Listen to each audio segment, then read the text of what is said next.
Video شروع کرنے سے پہلے ہمارے channel Alhuda online Quran academy centre کو سبسکرائب اور ویڈیو کو لائک کریں۔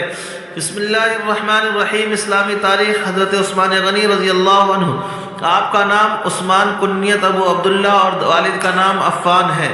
آپ رضی اللہ عنہ رسول اللہ صلی اللہ علیہ وسلم کی پھوپھی زاد بہن کے بیٹے تھے اور حضور صلی اللہ علیہ وسلم سے 6 ماہ چھوٹے تھے۔ حضرت عثمان رضی اللہ عنہ اسلام لانے والے چوتھے شخص تھے اور رسول اللہ صلی اللہ علیہ وسلم نے نبوت کے بعد اپنی صاحبزادی حضرت رقیہ کی شادی حضرت عثمان سے کر دی تھی۔ حضرت رقیہ رضی اللہ عنہا کا انتقال ہو گیا تو حضور صلی اللہ علیہ وسلم نے اپنی دوسری صاحبزادی حضرت ام کلثوم کی شادی ان سے کر دی، اس لیے حضرت عثمان رضی اللہ عنہ کو ذوالنورین کہا جاتا ہے۔ آپ رضی اللہ عنہ نے حبشہ اور مدینہ دونوں کی ہجرت فرمائی۔ جس طرح آپ رضی اللہ عنہ صحابہ کرام میں بہت مالدار تھے، اسی طرح سب سے زیادہ سخی اور خدا کی راہ میں خرچ کرنے والے بھی تھے۔ حضرت عمر رضی اللہ عنہ کے انتقال کے بعد یکم محرم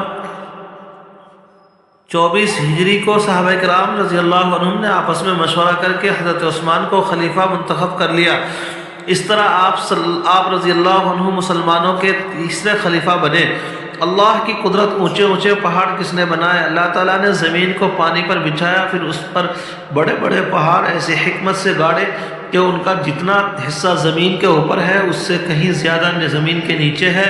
ان پہاڑوں نے زمین کو ہلنے سے روک رکھا ہے۔ اگر یہ پہاڑ نہ ہوتے تو زمین پر اتنے زلزلے آتے کہ زمین کا سارا نظام درہم برہم ہو جاتا، لیکن یہ اللہ تعالیٰ کی ذات ہے جس نے زمین کو پہاڑوں کی کیلوں سے باندھ رکھا ہے۔ اللہ تعالیٰ نے قرآن میں فرمایا ہے، کیا ہم نے زمین کو فرش اور پہاڑوں کو کیلیں نہیں بنایا؟ یقیناً یہ سب ہماری ہی کاریگری ہے۔ ایک فرض کے بارے میں دین میں نماز کی اہمیت۔ ایک آدمی نے آپ صلی اللہ علیہ وسلم سے عرض کیا، اے اللہ کے رسول، اسلام میں اللہ کے نزدیک سب سے زیادہ پسندیدہ عمل کیا ہے؟ آپ صلی اللہ علیہ وسلم نے فرمایا، نماز کو اس کے وقت پر ادا کرنا، اور جو شخص نماز کو جان بوجھ کر چھوڑ دے گا اس کا کوئی دین نہیں، اور نماز دین کا ستون ہے۔ ایک سنت کے بارے میں، ہر نماز کے لیے تازہ وضو کرنا۔ حضرت انس رضی اللہ عنہ بیان کرتے ہیں کہ آپ صلی اللہ علیہ وسلم کی عادت شریفہ تھی کہ باوضو ہونے کے باوجود ہر نماز کے لیے تازہ وضو فرماتے تھے، اور ہم لوگ کئی نمازیں ایک ہی وضو سے پڑھتے تھے۔ ایک اہم عمل کی فضیلت، آپس میں صلح کرانا۔ رسول اللہ صلی اللہ علیہ وسلم نے فرمایا، کیا تم کو ایسی چیز نہ بتاؤں جس کا درجہ نماز، روزہ، صدقہ سے بھی بڑھا ہوا ہے؟ صحابہ رضی اللہ عنہ نے عرض کیا، اللہ کے رسول ضرور بتائیے۔ آپ صلی اللہ علیہ وسلم نے فرمایا، 2 آدمیوں کے درمیان صلح کرانا اور آپس کا اختلاف تو دین کو تباہ و برباد کر دینے والی چیز ہے۔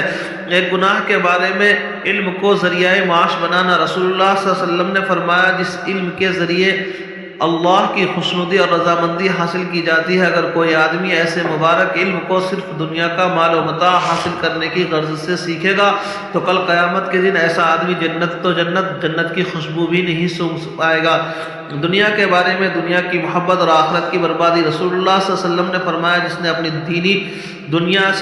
دنیا سے محبت کی اس نے اپنی آخرت کا نقصان کیا، اور جس نے آخرت سے محبت کی اس نے اپنی دنیا کا نقصان کیا۔ تو تم لوگ باقی رہنے والی آخرت کو ختم ہونے والی دنیا پر ترجیح دو۔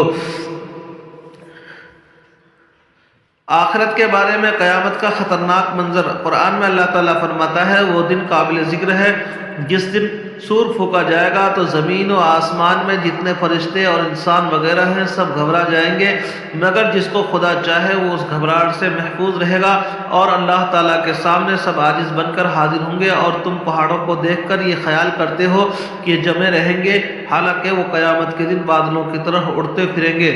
طب نبوی سے علاج، دبلے پن کا علاج۔ حضرت عائشہ رضی اللہ عنہا فرماتی ہیں کہ جب میری والدہ نے رسول اللہ صلی اللہ علیہ وسلم کے پاس رخصت کرنے کا ارادہ کیا تو میرے دبلے پن کا علاج کرنے لگی، مگر کوئی علاج کارگر نہ ہوا۔ پھر میں نے تر کھجوروں کے ساتھ ککڑی کھانا شروع کیا تو میں معتدل جسم والی ہو گئی، یعنی دبلا پن دور ہو گیا۔